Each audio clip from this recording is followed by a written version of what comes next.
এবারে টি-20 বিশ্বকাপের এই মুহূর্তে সবচেয়ে বড় প্রশ্ন যে পাকিস্তান সেমিফাইনাল খেলতে পারবে কি পারবে না। দেখুন, পাকিস্তানের মতো একটা অসভ্য বর্বর আনকালচার দেশের ক্রিকেটের সেমিফাইনাল না খেলাটাই ক্রিকেট দেবতার জন্য বেস্ট। কিন্তু যেহেতু গতকালকে নিউজিল্যান্ড হেরে গেল এবং অঙ্কের হিসেবে খাতায় কলমে সমীকরণের হিসেবে পাকিস্তানের সামান্য একটু চান্স বেঁচে আছে সেমিফাইনাল খেলার, তো সেটা নিয়েই আপনাদের সাথে একটু আলোচনা করার চেষ্টা করব। গতকালকে নিউজিল্যান্ড এবং ইংল্যান্ডের মধ্যে সুপার 8-এর ম্যাচ ছিল শ্রীলঙ্কার আর প্রেমাদাসা স্টেডিয়ামে। এমনি আমরা জানি এই উইকেটটা একেবারেই ব্যাটিং সহায়ক না, স্টিকি থাকে, বেশি রান করা যায় না। তো সেই রকম একটা জায়গায় নিউজিল্যান্ড টসে জেতে এবং অলরেডি তারা একটুখানি অ্যাডভান্টেজ পেয়ে যায়। নিউজিল্যান্ড টসে জিতে প্রথমে ব্যাট করে এবং তাদের ব্যাটিং খুব ভালো না হলেও 160-এর বেশি কিন্তু তারা রান করে। তো 160-এর বেশি রান আর প্রেমাদাসায় খুব খারাপ রান নয়। শুধু তাই না, যখন জবাবে ইংল্যান্ড ব্যাট করতে নামে মানে নির্দিষ্ট সময় অন্তর তাদের একটা করে উইকেট পড়ে যাচ্ছিল এবং একটা সময় এই ইংল্যান্ড যথেষ্ট পরিমাণে চাপে পড়ে গিয়েছিল। আমি কিন্তু ভেবেছিলাম ইংল্যান্ড হেরেই যাবে এবং পাকিস্তানের জন্য এবছরের টি-20 বিশ্বকাপ টাটা বাই বাই হয়ে যাবে, কিন্তু হলো না। ওই যে কথায় বলে খেলার জন্ম বিলেত। হঠাৎ করে শেষের দিকে ওই উইল জ্যাক্স, শাম কুরান আর রেয়ান আহমেদ এই তিনজনে একটা অদ্ভুত ক্লিনিক্যাল টাইপের ইনিংস খেললেন, একটা ক্যালকুলেটিভ টাইপের ইনিংস খেললেন এবং ইজিলি ম্যাচটা বার করে দিলেন। আর সেটা পাকিস্তানের হাসি বেড়ে গেল, পাকিস্তানের মুখটা চওড়া হলো, বুকটা একটু ফুললো যে হ্যাঁ, এবার আমাদেরও চান্স একটু থাকলো সেমিফাইনালে যাওয়ার। তো যাই হোক বন্ধুরা, এটা এক্সপেক্ট করিনি। নিউজিল্যান্ডের জেতা উচিত ছিল, পুরোটাই নিউজিল্যান্ডের ফরে ছিল, কিন্তু কিভাবে তারা হেরে গেল ভগবানই জানেন। তো যাই হোক, এই মুহূর্তে পাকিস্তানকে যদি সেমিফাইনাল খেলতে হয় তাহলে তাদের কাছে দুরকম ইকুয়েশন আছে। এই দুটো ইকুয়েশন তারা যদি প্রপারলি সলভ করতে পারে তাহলে নিউজিল্যান্ডকে হারিয়ে তারা সেমিফাইনালে যেতে পারবে। ইকুয়েশন দুটো কি? এক নম্বর হলো যে পাকিস্তান যদি আগে ব্যাট করে তাহলে শ্রীলঙ্কাকে তাদের মিনিমাম 64 রানে হারাতে হবে। অর্থাৎ প্রথমে ব্যাট করে পাকিস্তান যদি 200 রান করে তাহলে 136 রানের মধ্যে শ্রীলঙ্কাকে অল আউট করে দিতে হবে। তো আমার হিসেবে শ্রীলঙ্কার মাঠে শ্রীলঙ্কার এগেনস্টে শ্রীলঙ্কাকে প্রথমে ব্যাট করে 64 রানে হারানো, এটা not a matter of joke. আমার মনে হয় না এটা পাকিস্তানের পক্ষে পসিবল কিনা। মানে আমি 90% কনফার্ম যে এই ম্যাচে মানে শ্রীলঙ্কা ভার্সেস পাকিস্তানের ম্যাচে শ্রীলঙ্কার জেতার চান্স থাকবে 70% এবং পাকিস্তানের জেতার চান্স থাকবে অনলি 30%। তো এবার সেকেন্ড অপশানটায় আসি।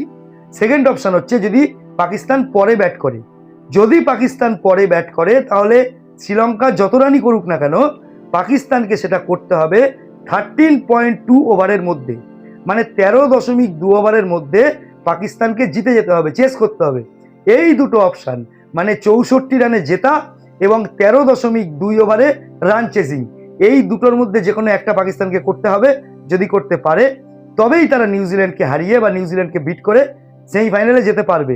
তো বন্ধুরা, এই মুহূর্তে পাকিস্তান দলের যা কন্ডিশন তাতে আমার কোনোভাবেই মনে হয় না যে পাকিস্তান এত বড় ব্যবধানে শ্রীলঙ্কাকে হারাতে পারবে বলে। তার কারণ শ্রীলঙ্কা এমনিতে স্পিন ভালো খেলে। ওরা মানে উপমহাদেশের দেশগুলো আমরা যারা আছি তারা প্রত্যেকেই স্পিনে একটুখানি স্পেশাল কোয়ালিটি ব্যাটসম্যান আমাদের থেকেই থাকে। তো সেরকম শ্রীলঙ্কার মাঠেই খেলা, তো সেই জায়গায় দাঁড়িয়ে তারা পাকিস্তানের স্পিন অ্যাটাক খুব ভালোভাবে সামলে দেবে, এটাই ন্যাচারাল, এটাই হওয়া উচিত। এখন তবুও ক্রিকেটের কথা বলা যায় না, ক্রিকেটে যা খুশি তাই হতে পারে। স্টিল আমি পাকিস্তানের যে টিমটা আছে সেই টিমটা নিয়ে অল্প কিছু কথা বলবো। তার কারণ এই টিমে এমন একজন প্লেয়ার আছেন, বাবর আজম বা ডাবর আজম বা গোবর আজম যাই বলুন না কেন, যাকে পাকিস্তানি মানে মিডিয়া বিশ্বের সেরা ক্রিকেটার বলে, ক্রিকেটের কিং বলে। আমি জানি না সে শেষ কবে একটা ভালো ইনিংস খেলেছে। তাকে নিজেকেও যদি জিজ্ঞেস করা হয় বাবর আজমকে যে বলুন তো আপনার সেরা লাস্ট ইনিংস কোনটা ছিল, উনি বলতে পারবেন না। তার কারণ উনি 10, 20, 25-এর বেশি রান করতে পারেন না। উনি 101 থেকে 105-এর বেশি স্ট্রাইক রেটে ব্যাট করতে পারেন না। এমত অবস্থায় যদি পাকিস্তান প্রথমে ব্যাট করে তাহলে তাদের আমি কি বললাম 64 রানে জিততে হবে। তার মানে 64 রানে যদি জিততে হয় তাহলে বোঝাই যাচ্ছে যে 200-র বেশি রান করতেই হবে। প্রথমত প্রেমাদাসা স্টেডিয়ামে মানে শ্রীলঙ্কার কোনো মাঠে 200 রান করাটাই খুব কঠিন ব্যাপার। আর 200 রান করার পরেও এই 64 রানে শ্রীলঙ্কাকে হারানো অসম্ভব। আর যে টিমে বাবর আজম, সালমান আলী আগার মতন প্লেয়ার আছে তাদের পক্ষে স্ট্রাইক রেট বাড়িয়ে 200 রান করাটাই হচ্ছে একটা বিরাট বড় চ্যালেঞ্জ। আমার হিসেবে পাকিস্তানের দুখানা টি-20 ব্যাটসম্যান আছে, জাস্ট দুজন প্রপার ব্যাটসম্যান, শাইমাউ আর ওই সাহিবজাদা ফারহান। আর তারপরে যে কটা প্লেয়ার আছে আপনি ধরুন না পরপর, যাকেই ধরুন না কেন, ওদের ওই কিপার উসমান খান, তারপরে সালমান আলী আগা, বাবর আজম, ফকর জামান, এরা সব ওয়ানডে প্লেয়ার বলা যায়, এরা একটাও টি-20 প্লেয়ার না। মানে আমার কখনোই মনে হয়নি এরা যে কোনো ম্যাচ যদি অপোনেন্ট 150 বা 140ও করে, এদের কারুর ক্ষমতা আছে একা হাতে ম্যাচ জেতানোর। আপনি আমার সাথে একমত নাই হতে পারেন, কিন্তু এটা আমার পার্সপেক্টিভ। আমি খেলা দেখে এটুকুই বুঝেছি যে এই পাকিস্তান টিমের অ্যাকচুয়ালি কিছুই নেই, তাদের মানে একদম নিটফল জিরো, একটা ফালতু থার্ড গ্রেড মানে ডিই লেভেলের টিম। এদের বিশ্বকাপে খেলতে আসাটাই উচিত হয়নি, বয়কট করে দিলে বেস্ট হতো, আর একটা কোনো টিম খেলতে পারতো, সেটা নতুন কোনো টিম চান্স পেতো, দ্যাট উইল বি বেটার, সেটাই আমার মনে হয় বেটার হতো। তো বন্ধুরা, অ্যাকচুয়ালি আমার মনে হয় পাকিস্তান আজকে 4টে স্পিনার নিয়ে খেলবে, আবরার আহমেদ, সাদাব খান, মোহাম্মদ নওয়াজ এবং উসমান তারিক, আর একটা ফাস্ট বোলার খেলবে আমার হিসেবে, তিনি হচ্ছেন শাহিন শাহ আফ্রিদি, এবং ওদের আর একজন আছেন শাহিম আয়ুব, যাকে তো তারা ব্যাটসম্যান কম আমার বোলার বেশি মনে হয়, কোনোদিনই রান পান না, কিন্তু বল করলেই একটা দুটো করে উইকেট পান।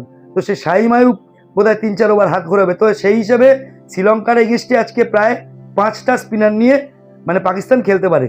তো এটাই পাকিস্তানের জন্য আজকে বুমেরাং হয়ে যেতে পারে। মানে আমার মন বলছে এই স্পিন খেলানোর জন্যই পাকিস্তান, মানে আমার মনে হয় আজকে অত ব্যবধান তো ছেড়েই দিন, আজকে পাকিস্তান হেরেই যাবে, আজকে শ্রীলঙ্কা জিতবে এবং সেমিফাইনাল খেলবে ইন্ডিয়া, সাউথ আফ্রিকা, ইংল্যান্ড এবং নিউজিল্যান্ড। বন্ধুরা, আমার কথা যদি আপনাদের ভালো লেগে থাকে অবশ্যই একটা লাইক করবেন, চারিদিকে শেয়ার করবেন।